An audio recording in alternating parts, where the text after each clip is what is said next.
Now, let's try to solve for this word problem. Let's say, for example, you have a summer job that pays time and a half for overtime.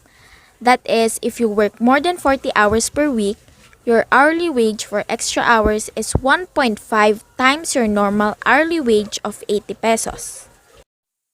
We are given two problems here. First is to write a piecewise function that gives your weekly pay in terms of the number of hours you work.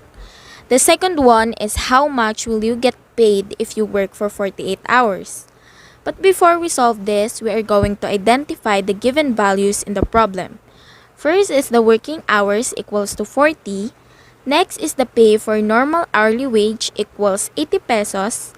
And the next is the extra hours for our hourly wage equals 1.5.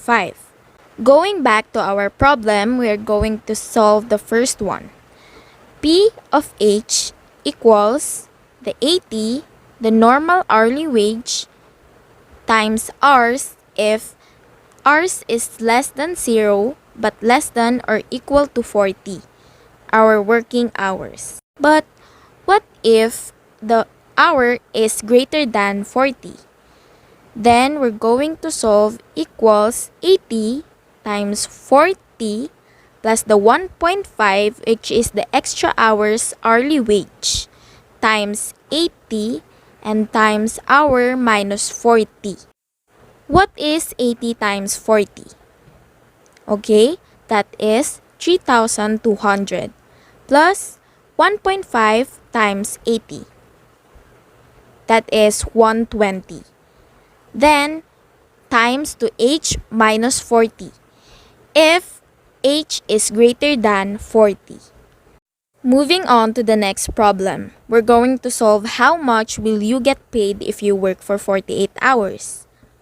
P of 48, which is the working hours, equals, here we're going to get the given in the first problem, which is the 3,200 plus 120 times 48 minus the given 40 working hours per week.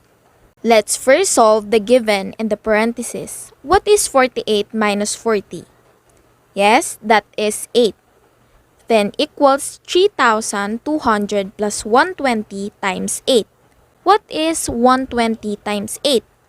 Right, 960. Then equals 3,200 plus 960.